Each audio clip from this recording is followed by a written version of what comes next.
Hello guys, आशा करता हूँ आप मस्त होंगे, बिंदास होंगे। मैं आपके समक्ष आज दोबारा प्रस्तुत हुआ हूँ एक नया वीडियो लेके, एक नए महानुभाव से आपको मिलवाने, उनसे इंट्रोड्यूस कराने। एक्चुअली हमारे जो आज के महानुभाव हैं ना, वो ऑटो चलाते हैं। आप पीछे देख रहे भी होंगे, ये ऑटो है उनका, है ना। तो उन्होंने कैसे ये बिज़नेस स्टार्ट करा, ये बिज़नेस ही मान लीजिए एक्चुअली, है ना। वो कैसे ये सारी चीज़ें कर रहे हैं, कितना इनकम जनरेट कर रहे हैं, कितना इन्वेस्टमेंट उन्होंने लगाया एक्चुअली, वो सारी चीज़ें हम सर से मीटिंग करके ही जानेंगे। तो मैं ज़्यादा देर नहीं करूँगा। और उससे पहले, है ना, मैं हर वीडियो के अंदर आपको दरख्वास्त करता हूँ कि ऐसे ही बहुत सारे वीडियोस, छोटे बिजनेस होते हैं ना, ऐसे वीडियोस मैंने ऑलरेडी बहुत सारे बना के डाले हुए हैं। इस वीडियो को देखने के बाद उन वीडियोस को भी ज़रूर देखिएगा आप, है ना। और अच्छा लगे तो लाइक, शेयर और सब्सक्राइब जरूर कीजिएगा। और आगे आने वाले टाइम पे भी मैं ऐसे बहुत सारे अच्छे बिजनेसमैनों से आपको मिलवाने वाला हूँ, है ना। उसके लिए चैनल को सब्सक्राइब जरूर कीजिएगा। मैं मिलवा देता हूँ बिना किसी देरी के साथ सर से। सर आ जाइए आप, स्वागत है आपका। सर स्वागत है आपका हमारे चैनल बम्पर कमाई पे एक्चुअली, है ना। सबसे पहले आप अपना नाम और आपका जो बिजनेस, आप जो भी कर रहे हैं ना, उसका डिटेल्स हमारे जो भाई लोग हैं ना, उनके साथ बताएं। जी, मेरा नाम भूपेंद्र सिंह राजावत है। मैं ऑटो ड्राइविंग का काम करता हूँ, यही बस ऑटो चलाता हूँ मैं। कैसा लग रहा है अभी काम करने में, वो बताएं आप। जी, बहुत अच्छा लग रहा है।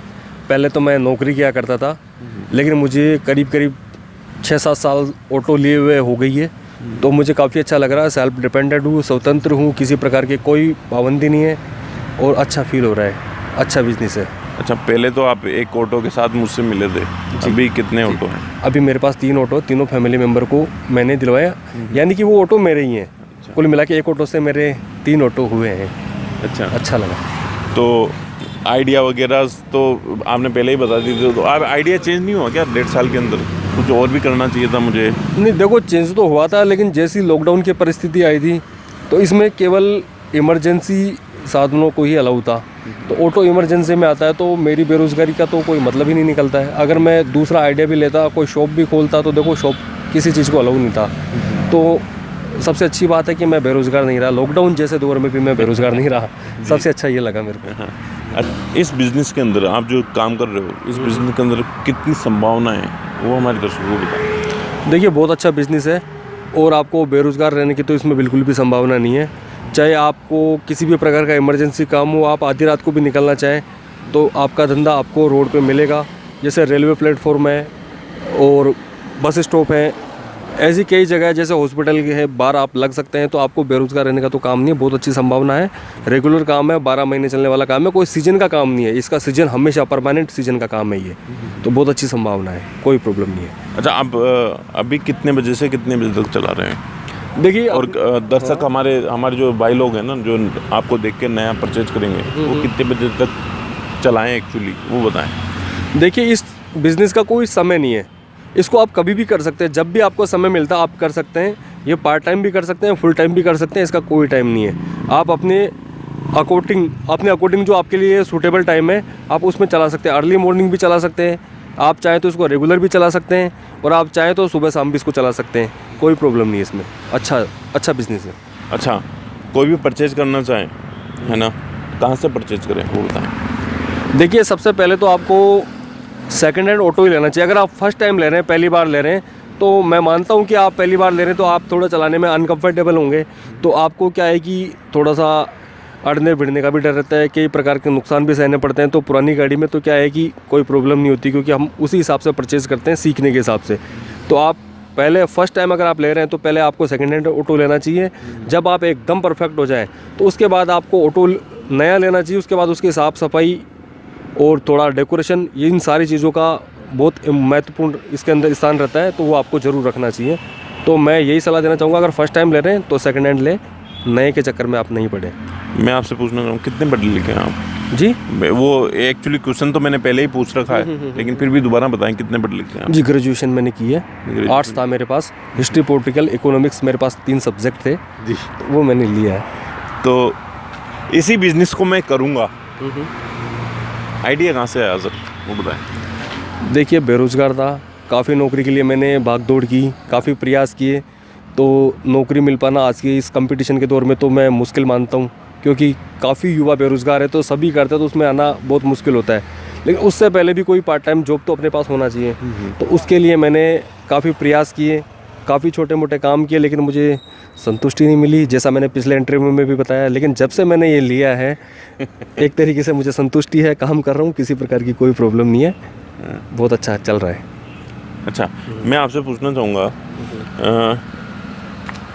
ऑटो फर्स्ट हैंड खरीदें या सेकंड हैंड, किसमें फ़ायदा ज़्यादा है वो बताएं। सेकंड हैंड ही लेना चाहिए आपको, मेरा तो ये मानना है, क्योंकि फ़र्स्ट हैंड के अंदर तो खर्चा भी ज़्यादा आता है, EMI का भी चक्कर रहता है। सेकंड हैंड में तो क्या है कि आप कम पूंजी के अंदर गाड़ी फ्री कर सकते हैं और अपना बिजनेस स्टार्ट कर सकते हैं। तो स्टार्टिंग में तो आपको फर्स्ट हैंड ही लेना चाहिए, सेकंड हैंड ही लेना चाहिए, ये मेरा मानना है।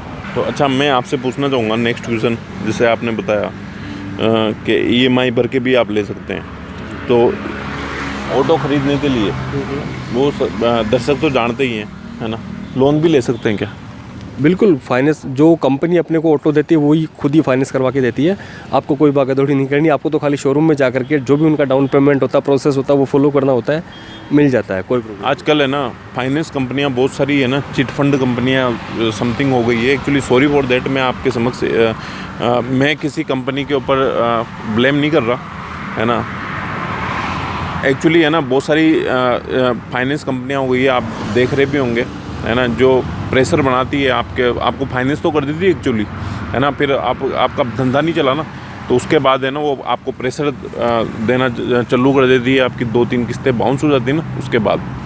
तो आप मुझे, हमारे दर्शकों को ये बताएं, मुझे भी बताएं कि जैसे मैंने आज आपको देख के मैंने एक ऑटो खरीद लिया, है ना, तो मैं बैंक से खरीदूँ, एक तो होता है बैंक, एक होती है फाइनेंस कंपनी, तो फाइनेंस कंपनी से खरीदूँ या बैंक से खरीदूँ, वो मुझे आप स्पष्ट करें। देखिए, ऑटो लेना है आपको तो देखो, मैंने पहले भी बताया आपको ये पिछले क्वेश्चन के, आपको सेकंड हैंड ही लेना चाहिए, ज़्यादा लंबे चक्कर में पड़ना नहीं चाहिए, क्योंकि बहुत कोई फर्स्ट हैंड लेना चाहे तो फर्स्ट हैंड लेना चाहते हैं तो फिर आपको फाइनेंस कंपनी ही करवा करके देगी वो, क्योंकि सरकारी बैंक से या फिर किसी बैंक से लोन मिलना तो थोड़ा मुश्किल होता है।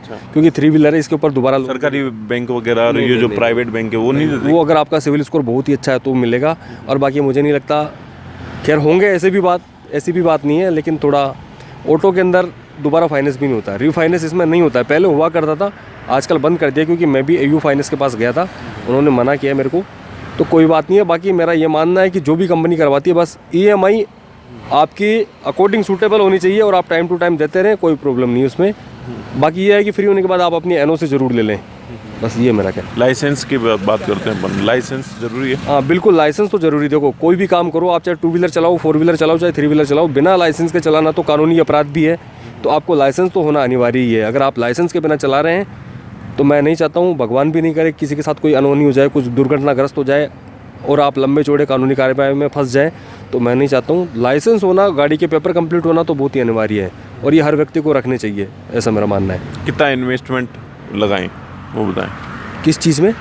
ऑटो खरीदने के अंदर सेकंड हैंड में भी बता दें, फर्स्ट हैंड में भी बता दें। देखिए, अगर आप सेकंड हैंड लेना चाहते हैं तो वो मॉडल के ऊपर होता है। जैसे कोई ऊंचा मॉडल हो, जैसे कि मान लो भी 2022 चल रही है, 20 का मॉडल मिल जाए, 18 का मिल जाए, तो उसका उस हिसाब से 70 से 80 हज़ार रुपये कैलकुलेट होगा। हाँ बिल्कुल, 70 से 80 हज़ार रुपये मान करके। फर्स्ट हैंड लें तो फर्स्ट हैंड तो देखो सारा सब कुछ नया EMI होता है, कंपनी के अकॉर्डिंग जो मार्केट में रेट चल रही है उस हिसाब से आता है वो तो बेस्ट है आपकी नज़र से सेकंड हैंड ही है। हाँ, अगर आप फर्स्ट टाइम ले रहे हैं और कर्जे से बचना चाहते हैं, क्योंकि आज के दौर में जो भी मिडिल क्लास के लोग हैं, हमारे जैसे बेरोजगार युवा, हर व्यक्ति के ऊपर कर्जा है।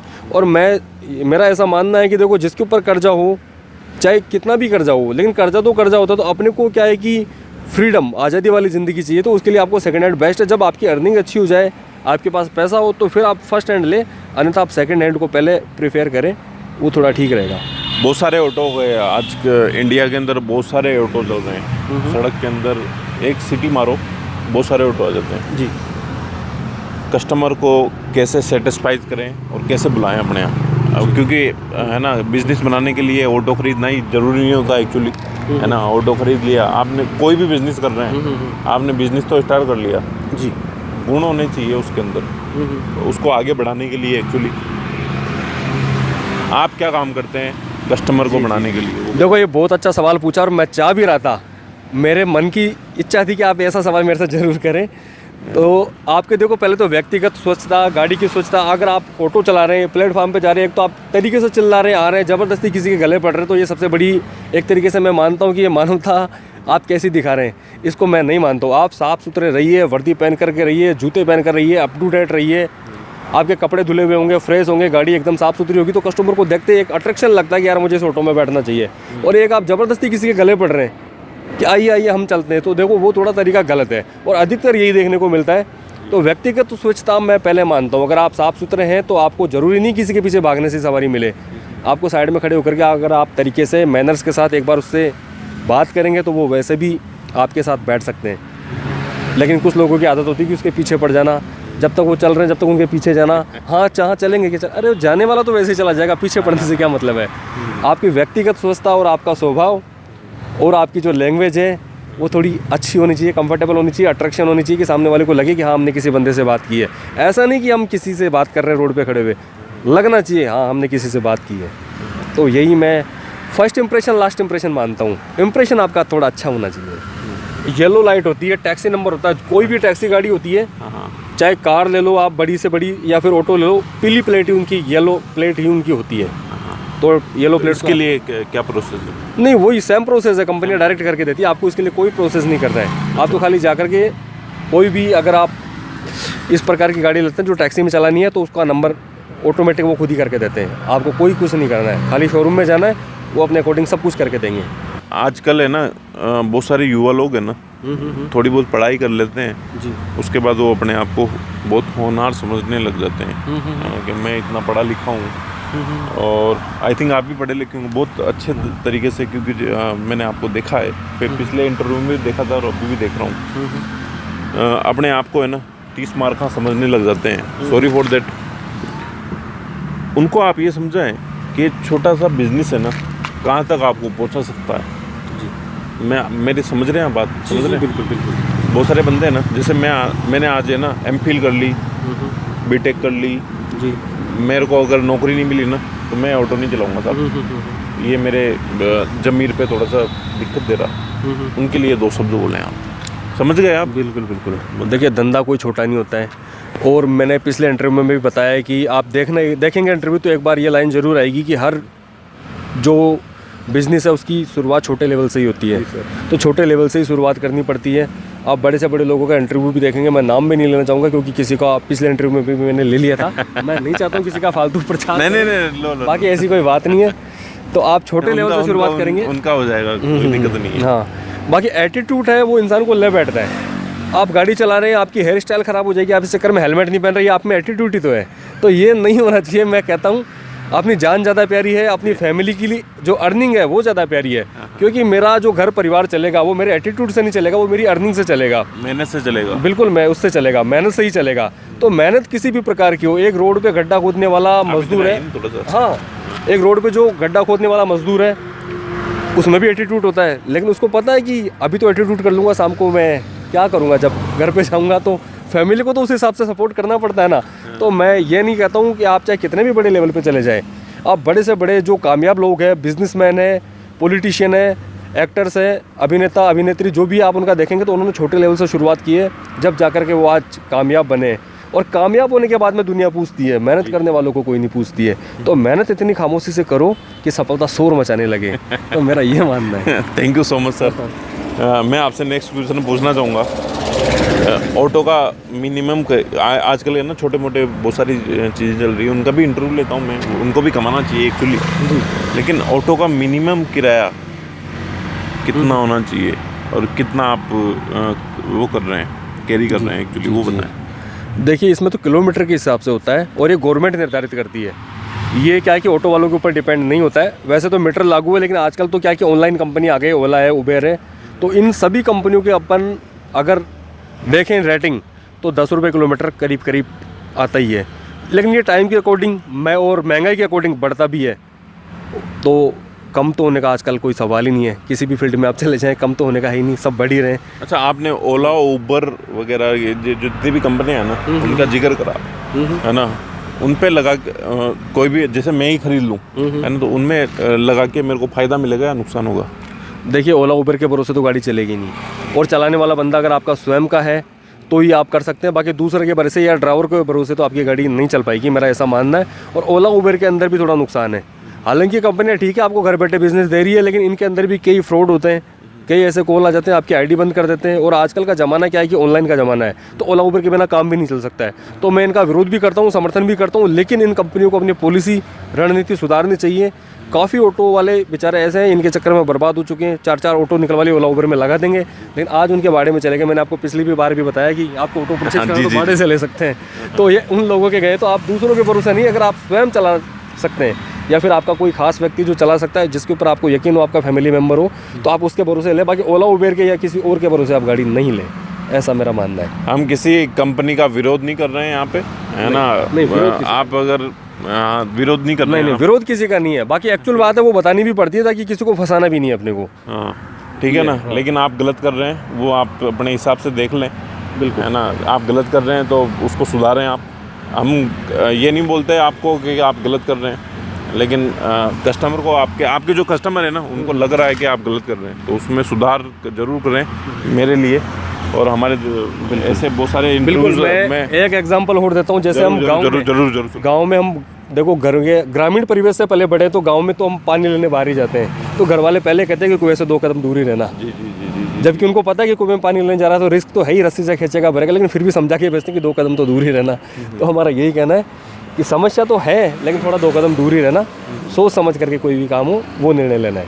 नौकरी या बिजनेस, दोनों ही ठीक है अपने अपने स्थान पे, लेकिन पहले बिजनेस को मैं प्रेफर करूंगा, क्योंकि बिजनेस देखो अपन को सेल्फ डिपेंडेंट बनाता, आत्मनिर्भर बनाता, और इसके अंदर अपनी अर्निंग फिक्स नहीं है। आज आप 100 कमा रहे तो कल आप 1000 भी कमा सकते हैं, 2000 भी कमा सकते हैं, आपकी मेहनत के ऊपर है। नौकरी में तो देखो साल के हिसाब से, परसेंटेज के हिसाब से बढ़ता है, तो दोनों ही ठीक है अपनी अपनी जगह, लेकिन पहले प्रेफर बिजनेस को करेंगे। मैं एक क्वेश्चन जो मैंने आज दिन तक जितने भी मैंने इंटरव्यूज लिए ना बिजनेसमैनों के, किसी से नहीं पूछा जी, आज पहली बार आपसे पूछ रहा हूँ जी। आप मुझे ये बताएं, ये जो बेरोजगारी है ना, कहाँ तक पहुँचने वाली है एक्चुअली, है ना? अगर इसका निवारण नहीं करा गया, है ना, कहाँ तक पहुँचने वाली है, और सरकारें, हमारे देश की सरकारें उसके लिए क्या उपाय कर रही हैं, वो सारी चीज़ें आपको पता होंगी, आप अखबार वगैरह पढ़ते होंगे, है ना? तो मैं पहला ही क्वेश्चन पूछ रहा हूँ आपको, वो बताएं आप। देखिए, सरकारें तो अपना प्रयास करती है, कोई भी सरकार आ जाए अपने स्तर पे सारे प्रोग्राम करती है, सेट भी करती है, युवाओं को रोज़गार भी देती है, लेकिन सब कुछ ही सरकार के ऊपर डिपेंड नहीं छोड़ना चाहिए, कुछ अपने ऊपर भी डिपेंड रखना चाहिए। ज़रूरी नहीं कि हम थोड़ा बहुत पढ़ लिख लिए और हमारी एज हो गई है तो हम सरकारी नौकरी के पीछे ही हाथ धो करके पड़ जाएँ। कंपटीशन की तैयारी भी करें, लेकिन उसके साथ साथ छोटा आपको बिजनेस भी करना चाहिए। बेरोजगार तो आपको रहना ही नहीं चाहिए।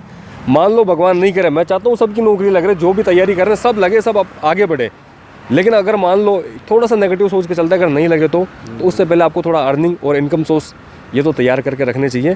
किसी एक के ऊपर डिपेंड नहीं रहना चाहिए। आपको भिन्न अलग अलग क्षेत्रों में भी आपको जो आपकी योग्यता के हिसाब से है उनके अंदर आपको आजमाइश करनी चाहिए। मैं मेरे दर्शकों को बताना चाहूँगा, एक्चुअली सर जो है ना, जयपुर के अंदर ऑटो यूनियन जो इनका आई थिंक जयपुर महानगर तिपैया वाहन चालक यूनियन, हाँ, तो उनके अध्यक्ष हैं ये, है ना? तो वो सारी चीज़ें आपको बता रहे हैं, उनके एक्सपीरियंस आपको बता रहे हैं, शेयर कर रहे हैं, तो उसके लिए लाइक ज़रूर बनना चाहिए, है ना? लाइक ज़रूर कीजिएगा और दर्शकों के साथ, आपके जो भाई लोग हैं ना, उनके साथ शेयर ज़रूर कीजिएगा। तो आप मुझे बताएं, अध्यक्ष के पद तक का सफ़र कैसे रहा, वो बताएं। जी, मैं जयपुर महानगर तिपैया वाहन चालक यूनियन के अंदर हमारे स्टैंड का अध्यक्ष हूँ मैं। वैसे तो पूरे जयपुर के अंदर जो सबसे बड़े हमारे अध्यक्ष है श्रीमान कुलदीप सिंह जी है, जिनका लोगो भी लगा हुआ है ऑटो पे, दर्शक देखना चाहेंगे तो लोगो लगा हुआ है। तो हमारी क्या है कि जगह जगह टीमें बटी हुई होती है। उसके लिए देखो, अध्यक्ष तक का सफ़र मेरे लिए अच्छा रहा है, क्योंकि सब लोग मिलकर के एक व्यक्ति को अध्यक्ष चुनते हैं, तो ये काफ़ी अच्छा है। और फिर सारे अध्यक्ष मिलकर के एक जो सबसे बड़ा लीडर होता है उसको चुनते हैं। तो अभी फ़िलहाल कुलदीप सिंह जी अध्यक्ष है, मैं मेरे स्टैंड का अध्यक्ष हूँ, लेकिन मुझे अच्छा लगता है क्योंकि सभी लोगों को एकजुट में लेकर के चलना, एक साथ वार त्यौहार मनाना, 15 अगस्त 26 जनवरी में जैसे तिरंगा रैली निकालना, तो थोड़ा गर्व भी महसूस होता है कि यार चलो हमारी कितनी अच्छी यूनियन है। और काफ़ी अच्छा फील होता है जब सारे एक साथ ऑटो निकलते हैं, साथ में तिरंगा लहराता है, तो काफ़ी अच्छा लगता है। तो ये मेरा सफ़र बहुत अच्छा लगा और सारे भाइयों का भरपूर सहयोग रहा है। जयपुर के अंदर काफ़ी लोग जुड़े हुए हैं और सभी लोगों का बहुत प्रेम मिल रहा है, बहुत प्यार मिल रहा है। मैं उन सभी लोगों का शुक्रगुजार हूँ जो मुझे देखते हैं, मेरा इंटरव्यू देखते हैं, मुझे व्हाट्सअप पे भी सुनते हैं, व्हाट्सअप पे ग्रुप बना रखे हैं। उन सभी भाइयों को मैं हाथ जोड़ करके आप लोगों को धन्यवाद भी देना चाहूँगा इस इंटरव्यू के माध्यम से। और आप लोगों का प्रेम इसने इसी प्रकार बना रहे। आप लोगों की बदौलत मैं हूँ, मेरी बदौलत आप नहीं है, आप लोगों की वजह से मैं हूँ आज। और आप लोगों ने मुझे चुन रखा है, अच्छा लगा है। और मैं चाहता हूँ किसी भी प्रकार से किसी भी हमारे ऑटो चालक भाई को समस्या होगी तो उसका मुद्दा ज़रूर उठाएंगे, अध्यक्ष साहब से बात भी करेंगे और आपकी समस्याओं का निराकरण भी करेंगे। आज मैं ही आपको देख के ये खरीद लूँ ऑटो, है ना। मनी भाई के लिए काम करते हैं जी। मनी भाई कितना हो जाएगा वो बताएं, मनी कितना कमा लूँगा मैं? देखिए, पार्ट टाइम जॉब कर रहे हो तो मैं मानता हूँ कि ये तो चलता फिरता एटीएम है। पिछले इंटरव्यू में भी ये बात मैंने बोली है, काफ़ी कुछ निकल करके इस इंटरव्यू में भी पिछले इंटरव्यू का आ रहा है, पर कोई नहीं। छोटे बिजनेस एक्चुअली हमारे जो दर्शक है ना वो छोटे बिजनेस करने से कतराते हैं। उनको नहीं, ये तो चलता फिरता है एटीएम है। एक बार लेकर के देखें आप, आपको खुद को फील हो जाएगा, कोई कतराने की आवश्यकता नहीं है। ये तो क्या है कि बकरी को कहते हैं गरीब की गाय, तो जयपुर के अंदर बेरोजगारों की गाय तो यही है, चलती एक मुट्ठी पर दाना डालो। पूरे इंडिया के अंदर है। हाँ, पूरे इंडिया के अंदर है। माफी चाहता हूँ मैं, एक फाउंडेशन की सीमा मैंने छोटी कर दी थी, लंबी चौड़ी सीमा है। ये तो चलती फिरती गाय है, एक मुट्ठी पर दाना डालो और आप निकाल दो इसमें से दूध। मतलब चलता फिरता एटीएम है। आप कभी भी पार्ट टाइम चाहें तो पार्ट टाइम कर लें, अर्ली मॉर्निंग उठ करके करना चाहें तो कर लें, और फुल टाइम करना चाहें तो वो और भी बढ़िया है। मेरा ऐसा मानना है कि आपकी 30 से 35 हज़ार रुपये की इनकम जो कि एक नौकरी के अंदर आपको मिलता है, आराम से मिलेगी, इसमें ऐसी कोई बात नहीं है। अच्छा, ये तो बहुत सफिशिएंट हो गया पूरा खर्चा निकाल के। हाँ, पूरा खर्चा निकाल के। अच्छा, मैंने आज से अच्छा मैं आपसे पूछना चाहूँगा, आज मैंने जो क्वेश्चंस करे आपसे, है ना, वो फ्रैंकली थे एक्चुअली, डोंट माइंड, फ्रैंकली थे, क्योंकि हमारे मित्र हैं सर, है ना। ऑलरेडी एक इंटरव्यू ले रखा, उसको भी मैं नीचे डिस्क्रिप्शन में डाल दूँगा, उसको भी ज़रूर देखिएगा। उसके बाद अगर दूसरा देखोगे ना तो मज़ा आएगा, है ना। मैं आपसे पूछना चाहूँगा, मैंने जो आज क्वेश्चन करे जी, मैंने कुछ छोड़ दिया हो और हमारे दर्शकों के लिए आप ऐड करना चाहें तो ऐड कर सकते। देखिए, जहाँ तक मुझे पता है कि आपसे छूट जाए ऐसा तो हो नहीं सकता है। ऐसा तो आपने छोड़ा नहीं है। नहीं, मेरी बड़ा मत। नहीं, ऐसा कुछ नहीं है। आप काफ़ी लोगों को मोटिवेट कर रहे हो तो मेरे को अच्छा लग रहा है। और ऑटो ही नहीं, आपके जो चैनल में काफ़ी सारे ऐसे इंटरव्यू देखे हैं जिनको देख करके मैं तो ये कहता हूँ कि आप कोई भी बिज़नेस करो, इनका काफ़ी ले रखे हैं, तो आप पहले आगे भी लूँगा ना, आगे भी लेते रहेंगे। और जो भी आपको अच्छा बिज़नेस लगे, चाहे तो वो गोट फार्म का हो या फिर पानी के कैंपर का हो, ऐसे काफ़ी इंटरव्यू इन्होंने ले रखे हैं, वो काफ़ी अच्छे बिज़नेस हैं, तो आप कोई भी देख सकते हैं। और आपसे कोई क्वेश्चन तो छूटा वैसे नहीं है। और मैं यही कहना चाहूँगा कि कुछ भी करें लेकिन बेरोज़गार नहीं रहें। सबसे बड़ा अपना फंडा ये है कि बेरोज़गारी को मेन मकसद हमारा, हम यहाँ पे क्यों खड़े हैं, यही दिक्कत है। हम यहाँ पे आपके लिए खड़े हैं कि आप कुछ ना कुछ स्टार्ट करो। हमने तो कर लिया, हम सक्षम है, सर भी सक्षम है, मैं भी सक्षम हूँ, है ना। आप कुछ भी नहीं कर रहे ना, थोड़ा सा इन्वेस्टमेंट लगा के थोड़ा सा कुछ ना कुछ, पूरे चैनल पे देखें, बहुत सारे बिजनेस मिल जाएंगे। और मेरे चैनल पे भी नहीं देखना ना, बहुत सारे चैनल मिलेंगे आपको, कहीं पे भी चले जाओ, किसी से इंस्पायर हो, मुझे मतलब नहीं है, लेकिन कुछ ना कुछ तो करो, है ना। यही मेरा मोटिव है। देश बढ़ेगा ना तभी आई थिंक आगे बढ़ेंगे, पूरा इंडिया बढ़ेगा ना तभी हम बढ़ेंगे, हम ही बढ़ाएंगे पूरे इंडिया को, है ना। तो वो सारी चीज़ें मैं एक्चुअली करना चाहता हूँ। सर, मैं जो काम कर रहा हूँ जी, मेरे लिए जी 2 शब्द बोलना चाहें तो वो 2 शब्द क्या होंगे सर? आप बहुत ही अच्छा काम कर रहे हैं और युवाओं को मोटिवेट कर रहे हैं, और आजकल ऐसे लोग बहुत ही कम मिलते हैं। तो मैं चाहता हूँ कि आप इसी प्रकार से दिनों दिन आगे बढ़ते रहें और लोगों को अच्छे से अच्छे रोज़गार के बारे में जानकारी देते रहें। बहुत अच्छा बिज़नेस लगा आपका भी, और बहुत अच्छा आप काम कर रहे हैं। एक तरीके से ये धार्मिक काम, या जो कह सकते हैं किसी बेरोज़गार को, डूबते को नैया पार करवाना, वो भी आप काम कर रहे हैं। तो ये बहुत अच्छा काम है और आपको ये काम आगे तक लेकर के जाएगा। और मैं चाहता हूँ कि आप इसी प्रकार लोगों को मोटिवेट करते रहें। बहुत अच्छा काम लगा आपका। Thank you so much sir, आपने अपना बहुमूल्य टाइम दिया हमारे लिए। एक्चुअली बहुत बिजी शेड्यूल से सवारियाँ छोड़ के आए हैं सर। एक्चुअली सवारियाँ छोड़ के आपने उसके पैसे मैं दे दूँगा आपको। नहीं, ऐसा कुछ नहीं है। है ना, सवारियाँ छोड़ के बेरोजगार को नौकरी मिल जाए, बस बेरोजगारी दूर हो जाए, यही सबसे बड़ी अपना किराया है। अपने देश में किसी भी प्रकार की कोई गरीबी नहीं रहे, कोई भुखमरी नहीं रहे। भुखमरी तो खैर है भी नहीं, मैं नहीं चाहता हूँ कि भगवान आपकी दया से इस देश में आए। बाकी ठीक है, बेरोजगारी से दूर रहे। और ख़ास करके मिडिल क्लास के जो लोग हैं, जो बिल्कुल ही बेरोज़गार रहते हैं, अपने पिता के ऊपर डिपेंडेंट है, तो आप किसी के ऊपर डिपेंडेंट रहना बंद करें। आप ऐसे बनो कि आपके ऊपर डिपेंडेंट दूसरे रहें, आप किसी के ऊपर नहीं रहो, बेरोज़गारी ख़त्म हो। Thank you so much sir, आपने अपना बहुमूल्य टाइम हमारे साथ शेयर करा, हमारे दर्शकों के साथ करा। इतना इंटरेस्टिंग वीडियो तो आज दिन तक मेरे चैनल पे बना नहीं होगा, है ना। इतना इंटरेस्टिंग वीडियो आपने हमारे दर्शकों के साथ पेश करा, हमारे साथ पेश करा, और आपने अपना टाइम दिया, उसके लिए मैं आपको तहे दिल से धन्यवाद बोलना चाहूँगा, है ना। और मैं वापस आपको बोलना चाहूँगा, पहले ही आपका एक इंटरव्यू 1.5 साल पहले लिया मैंने, अब ले लिया, और आने वाले 1.5 साल बाद वापस मैं आपके समक्ष प्रस्तुत होऊंगा, और फिर मैं आपसे पूछूंगा क्या चल रहा है, वो सारी चीज़ें आप ज़रूर बताएंगे। आपको वीडियो अच्छा लगा होगा, वीडियो अच्छा लगे तो लाइक, शेयर और सब्सक्राइब ज़रूर कीजिएगा। और छोटे छोटे बिजनेसमैन के वीडियोज़ है ना, वो मैं आगे आने वाले टाइम पे भी आपको बताता रहूँगा।